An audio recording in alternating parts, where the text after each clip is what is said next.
देखो, आज मैं बताता हूँ आपको इंश्योरेंस और टीपीएस के बारे में। ठीक है, तो एक तो हो गया इंश्योरेंस।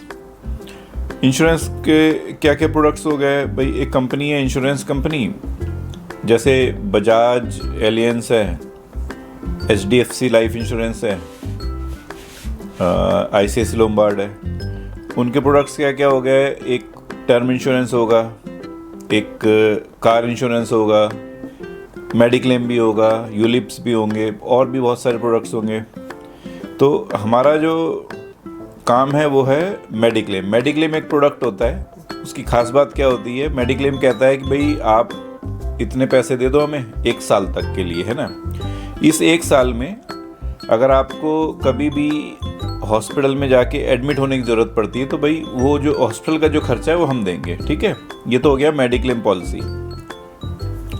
अब इंश्योरेंस कंपनी ने मेडिक्लेम बांट दिए, बेच दिए, लेकिन पेशेंट एडमिट है हॉस्पिटल में, वो सच में एडमिट है कि नहीं, उसको ज़रूरत थी कि नहीं एडमिशन की, ये सब चीज़ें चेक करने का जो काम है ना, अब इंश्योरेंस कंपनी के पास टाइम नहीं है भाई। ये जाएगा हॉस्पिटल, जाएगा चेक करेगा क्या बीमारी थी, ये सब समझना। तो इस सब काम के लिए उन्होंने एक अलग से कंपनी बना दी। उस कंपनी का नाम है TPA, third party administrators. Insurance company का काम है इंश्योरेंस पॉलिसी बेचना, और अगर पेशेंट को एडमिट होना पड़ता है तो उसको एडमिशन का बिल पेमेंट करना। इतना काम हो गया इंश्योरेंस कंपनी का।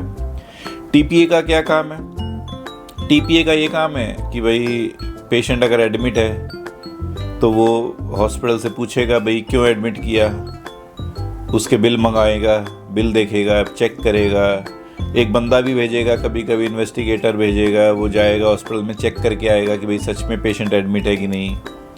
तो ये सब काम किसका हो गया, टीपीए का। इसके बाद तीसरी पार्टी कौन हो गई, तीसरी पार्टी हो गई हॉस्पिटल, क्योंकि एक हॉस्पिटल है, हॉस्पिटल में पेशेंट आया। अब हॉस्पिटल का टाई अप्स हो गया टीपीए के साथ, और टाई अप हो गया इंश्योरेंस कंपनी के साथ। तो हमारा हॉस्पिटल का टीपीए से भी टाई अप होता है, इंश्योरेंस कंपनी से भी टाई अप होता है। किसी भी इंश्योरेंस कंपनी का जो पॉलिसी खरीदी पेशेंट ने, तो उस पॉलिसी में हमेशा 2 चीज़ें आएंगी, एक इंश्योरेंस कंपनी का नाम आएगा और एक टीपीए का नाम आएगा। क्योंकि इंश्योरेंस कंपनी एक हो गई, टीपीए एक हो गई, तो पेशेंट इन्फॉर्म करेगा या हॉस्पिटल इन्फॉर्म करेगा, वो किसको करेगा, इंश्योरेंस कंपनी को नहीं करेगा, वो टीपीए को इन्फॉर्म करेगा। तो यहाँ पे रोल आ गया टीपीए। टीपीए एक तरीके से हो गया मिडिल मैन, हॉस्पिटल और इंश्योरेंस कंपनी के बीच का एक मिडिल मैन हो गया टीपीए। हॉस्पिटल में पेशेंट एडमिट हुआ, तो अब हम बात करते हैं कि भाई प्रोसीजर क्या है इसका। हॉस्पिटल में पेशेंट एडमिट हुआ तो उसका क्या सिस्टम है। तो इसमें सिस्टम क्या चलता है कि इम्पैनलमेंट होता है। पहले टीपीए जितनी भी टीपीएज हैं, 20-25 टीपीए है इंडिया में। तो ये जो टीपीए होते हैं, ये पेशेंट का क्लेम आएगा तब वो ढूंढेगा कौन सा हॉस्पिटल है, कहाँ पे है, कौन, क्या इसका ईमेल आईडी है, क्या इसका फ़ोन नंबर है, कौन बंदा है, कौन डॉक्टर है। तो ये सब ना करके जो टीपीए है ना, सब पहले से पहले सभी हॉस्पिटल का डेटा इकट्ठा करते हैं। उसी प्रोसेस को बोलते हैं इम्पैनलमेंट। इम्पैनलमेंट हो गया, टाई अप हो गया, एमओयू साइन हो गया, है ना।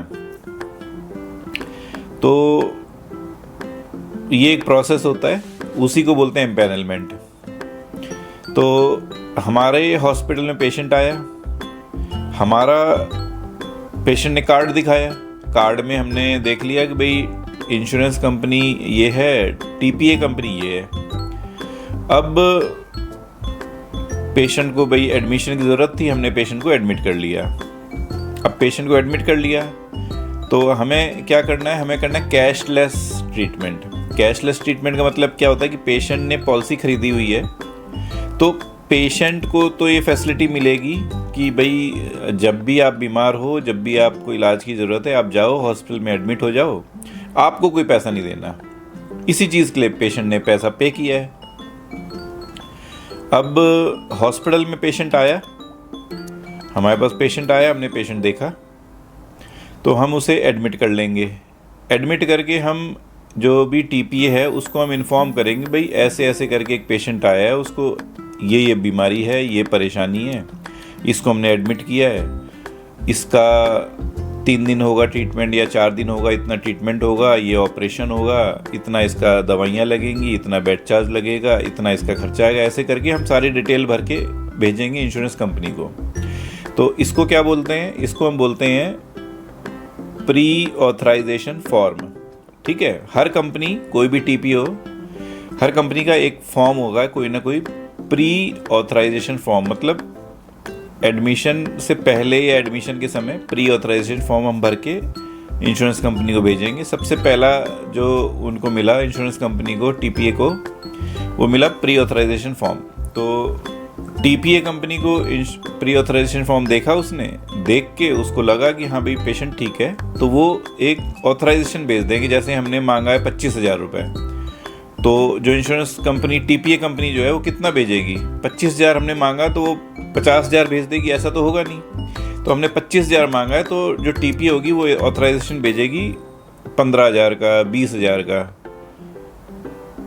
ठीक है, ऑथराइजेशन आ गया, हमने कहा, हमने देखा भी हाँ हमारे ईमेल पे रिसीव हो गया ऑथराइजेशन। ठीक है, मतलब एक तरीके से कहने का इसका मतलब ये होता है कि इंश्योरेंस कंपनी मान रही है कि हाँ जी सब ठीक है, पॉलिसी ठीक है, बीमारी ठीक है, ट्रीटमेंट आप शुरू करो। इसके बाद हमने पेशेंट का ट्रीटमेंट कर लिया, ट्रीटमेंट किया, 2 दिन रहा, 3 दिन रहा, इलाज विलाज हो गया, पेशेंट ठीक हो गया। अब पेशेंट कहता जी मुझे डिस्चार्ज कर दो। अब उस समय हम क्या करेंगे?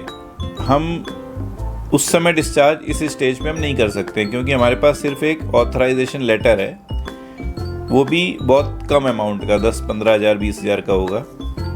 अब हमें डिस्चार्ज करना है, डिस्चार्ज में उसका बिल बन गया 30,000 रुपये का। अब हम एक फाइनल बिल भेजेंगे पेशेंट को। तो अब इस स्टेज पे जब हमें डिस्चार्ज करना है पेशेंट को, इस स्टेज पे इंश्योरेंस कंपनी जो टीपीए है, टीपीए कुछ डॉक्यूमेंट मांग सकती है, भाई 3 दिन आपने, 4 दिन एडमिट किया आपने, क्या ट्रीटमेंट किया वो डिटेल भेजो, क्या क्या टेस्ट हुए थे जी वो भेजो। तो थोड़ा सा जो टीपीए होते हैं थोड़ा सा डॉक्यूमेंट्स मांगते हैं, कई बार नहीं भी मांगते हैं। तो डॉक्यूमेंट्स मांगेंगे, डिस्चार्ज समरी, मेनली जो हमें भेजना है वो पक्का बिल, जो मतलब फाइनल जो बिल बना है पेशेंट का वो भेजेंगे। और जब हम पेशेंट को डिस्चार्ज करनी है तो हमें डिस्चार्ज समरी देनी होती है, डिस्चार्ज समरी भेजेंगे। तो मेनली तो हमें दो डॉक्यूमेंट भेजने हैं। अब उसके अलावा वो रिपोर्ट्स मांग सकते हैं, ट्रीटमेंट मांग सकते हैं, और भी कुछ मांग लेते हैं कई बार इंश्योरेंस टीपीए वाले। तो जो भी डॉक्यूमेंट मांगते हैं उसका वहाँ से मेल आएगा। हम हर थोड़ी देर में अपना ईमेल चेक करते रहना होता है, इनबॉक्स चेक करते रहना होता है। कई बार वहाँ से ईमेल आ गया कि भाई आप सीटी स्कैन की रिपोर्ट भेजो, अल्ट्रासाउंड की रिपोर्ट भेजो, या डॉक्टर से लिखवा के दो कि भाई 3 दिन क्यों एडमिट किया। मतलब वो इंश्योरेंस कंपनी तो ये चाहती है कि भाई मरीज को एडमिट करें हम और 1 दिन में अगले दिन छुट्टी कर दें। 3 दिन क्यों एडमिट किया, 4 दिन क्यों एडमिट किया। तो इस तरीके की चीज़ें इंश्योरेंस कंपनी मांगती है। तो वहाँ से जो भी क्वेरी आती है हमें उस क्वेरी का जवाब देना होता है। तो जो भी उन्होंने जवाब मांगा था हमने जवाब दे दिया, सब कुछ क्लियर है। तो उसके बाद वो फाइनल ऑथराइजेशन भेजेंगे।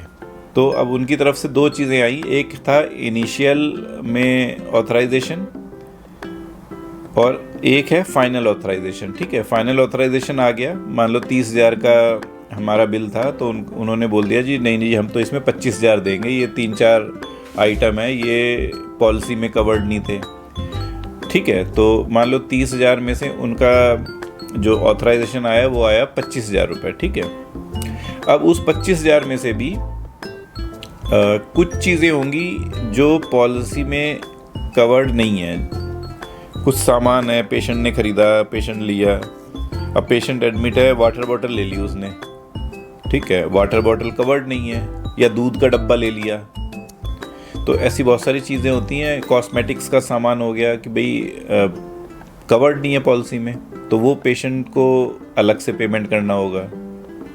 कई बार क्या होता है ना कि इंश्योरेंस कंपनी ये कहती है कि भाई देखो पेशेंट तो हमारा अच्छा था, हमारा पेशेंट आपके पास आया, आपका इलाज भी हो गया, आपके रेट थोड़े ज़्यादा हैं, तो कई बार इंश्योरेंस कंपनी ये भी कहती है कि भाई 30,000 आपका बिल था, हम देंगे तो आपको 25,000, लेकिन ये जो बाकी का जो 5,000 बचा हुआ है ये आप पेशेंट से नहीं ले सकते हैं। तो ऐसा भी होता है, तो उस केस में हम पेशेंट से नहीं लेते हैं। अच्छा, कुछ पॉलिसी में ऐसा भी होता है, पॉलिसी ये कहती है कि भाई बिल जब भी आएगा आपका, आपको जब भी इलाज कराना हो आप इलाज करा लेना, लेकिन जब भी बिल आएगा तो उसमें 70% मैं दूंगा, 30% आप दोगे। तो ऐसा भी कुछ पॉलिसीज़ होती हैं। ये सब पेशेंट की पॉलिसी पे डिपेंड करता है कब। तो ऐसा भी पॉलिसीज़ होती हैं कि भाई पेशेंट आया, इलाज कर दिया, फाइनल ऑथराइजेशन में लिख के आ जाता है को पेमेंट।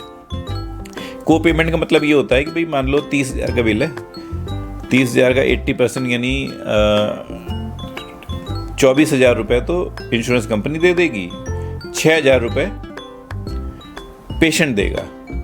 तो ये भी जो भी फाइनल ऑथराइजेशन होता है उसको हम ध्यान से पढ़ेंगे, उसमें सब चीज़ें लिखी होती हैं कि भाई ये आपने मंगाया था, आपका फाइनल बिल इतना बना है, हमारे हिसाब से ये बिल गलत है, इसमें हमारे हिसाब से भाई ये नहीं जुड़ना चाहिए, इसके हम नहीं देंगे, इसके हम नहीं देंगे, हम इसके दे देंगे। उसके बाद हमारा फाइनल सैंक्शन अमाउंट ये है, उसके बाद ये अमाउंट आप पेशेंट से ले सकते हो, ये अमाउंट आप पेशेंट से नहीं ले सकते हो। तो ये सब डिटेल फाइनल ऑथराइजेशन में होती है। तो हमने फाइनल ऑथराइजेशन आ गया, हमने देखा फाइनल ऑथराइजेशन, हमने पेशेंट को डिस्चार्ज कर दिया, पेशेंट घर चला गया। तो पेशेंट आया और पेशेंट डिस्चार्ज हो गया, पेशेंट ने कोई पेमेंट नहीं किया, तो पेशेंट के लिए क्या हो गया, कैशलेस पेमेंट हो गया। हॉस्पिटल क्या करेगा, अब पेशेंट डिस्चार्ज हो गया, पेशेंट तो चला गया, पैसा तो हमें नहीं मिला। अब हम क्या करेंगे, अलग अलग कंपनीज़ हैं, सबके अलग अलग रूल्स हैं। ज़्यादातर तो सिस्टम यही चलता है, वही सारे जो भी फाइल है, फाइल की फ़ोटोकॉपी, जितने भी रिपोर्ट्स हैं, रिपोर्ट्स की फ़ोटोकॉपी, डॉक्टर के पेपर जो भी उन्होंने मांगा था, discharge summary, admission note, OPD paper, तो जितने भी डॉक्यूमेंट्स है पूरा हम फोटोकॉपी करेंगे, बंच बनाएंगे बंडल का। और उनके 2 लेटर आए थे, एक था ऑथराइजेशन लेटर, एक था फाइनल ऑथराइजेशन। और हमने क्या भेजा था, pre authorization letter, pre authorization form, ठीक है। तो इतनी चीज़ें हैं, ये सब चीज़ें मिला के हम कुरियर करेंगे इंश्योरेंस कंपनी को, इंश्योरेंस कंपनी को रिसीव होगा, वो सब चेक करेंगे, ओके है तो वो पेमेंट रिलीज़ कर देंगे और हमारे अकाउंट में पैसे आ जाएंगे। तो ये सारा प्रोसेस होता है इंश्योरेंस कंपनी का और टीपीए का। बहुत आसान सिस्टम है, बहुत ही सिंपल सिस्टम है। प्रॉब्लम कहाँ आती है, हमें ये समझने में प्रॉब्लम आती है कि भाई पेशेंट आता है हमारे पास, पेशेंट ये कहता है जी मैंने तो इंश्योरेंस पॉलिसी ले रखी है, तो मेरा तो सारा इलाज कैशलेस होगा। तो यहाँ पे हमको हॉस्पिटल को भी ये बात समझनी है और पेशेंट को भी ये बात समझनी है कि भाई इंश्योरेंस कंपनी है, उस इंश्योरेंस कंपनी की पॉलिसी ली हुई है पेशेंट ने।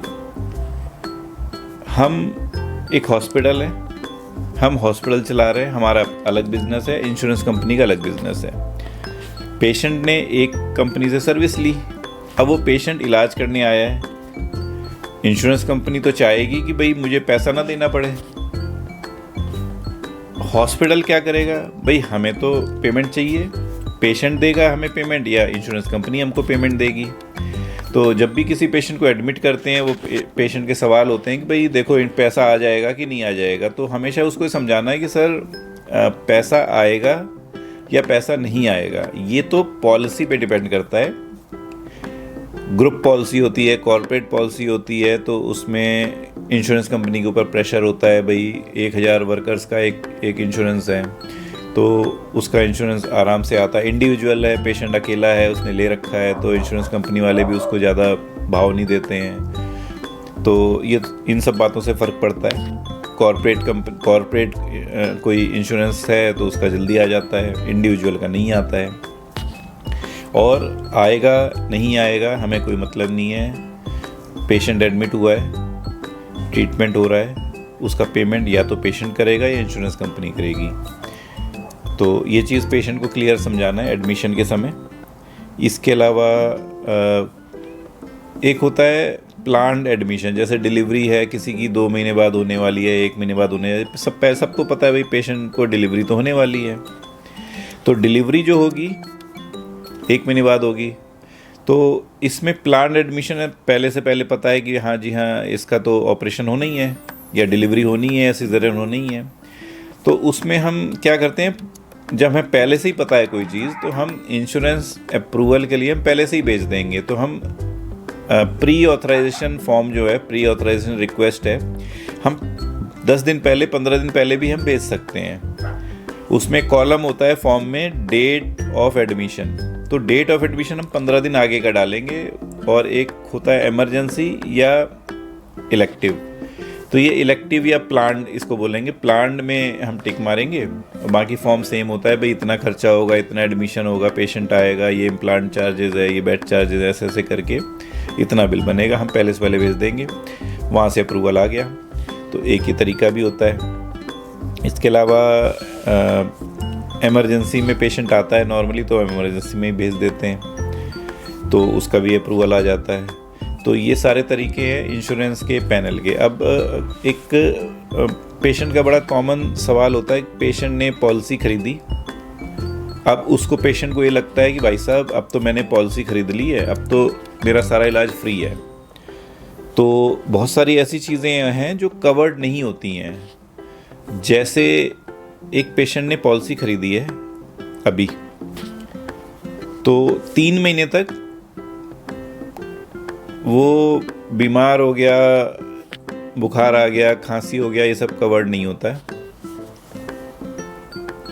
आज पॉलिसी खरीदी, 10 दिन बाद वो कहे कि मैं एडमिट हो जाऊं, मेरा बुखार का ट्रीटमेंट हो जाएगा, ऐसा नहीं होगा। ठीक है, पॉलिसी खरीदी है उसने, 3 महीने का टाइम होता है। इस 3 महीने में सड़क पे जा रहा है, एक्सीडेंट हो गया, हड्डी का ऑपरेशन होना है, तो ये तो कवर्ड है। ठीक है, ये तो पॉलिसी लेते ही कवर्ड हो गया। बट बुखार, खांसी, उल्टी, दस्त, इस तरह की चीज़ें 3 महीने तक कवर्ड नहीं होती हैं। ठीक है, अब पॉलिसी ले ली पेशेंट ने, उसके बाद 1 साल में हो गया, रिन्यू करा लिया, दूसरा साल भी हो गया, रिन्यू करा लिया, तीसरा साल चल रहा है। कोई भी ऑपरेशन कराना है, पथरी का ऑपरेशन कराना है, तो वो पॉलिसी ली है, 3 महीने बाद चौथे महीने सोचेगा जी मैं ऑपरेशन करा लूँ, अब पथरी थी मुझे पित्त की थैली में, इसका ऑपरेशन करा लूँ, ये नहीं होगा। पित्त की थैली का ऑपरेशन, कोई भी ऑपरेशन थर्ड पॉलिसी में कवर होता है। 1 बार रिन्यू कराएगा, 2 बार रिन्यू कराएगा, जब तीसरी पॉलिसी होगी तब ऑपरेशन होगा, कोई सा भी, हर्निया, हाइड्रोसील, पथरी का ऑपरेशन, सिजेरियन, इस तरह की चीज़ें। तो ये बेसिक है, लगभग सारी कंपनीज यही फॉलो करती हैं। कॉर्पोरेट में रूल्स चेंज हो जाते हैं। कॉर्पोरेट में किसी बड़े ग्रुप का 1000 वर्कर्स का एक साथ होना है, तो वहाँ पे रूल्स हम कुछ भी कर सकते हैं, तो वो हमें इंश्योरेंस कंपनी से ही पता चलेगा, उसका जानने का कोई तरीका नहीं है।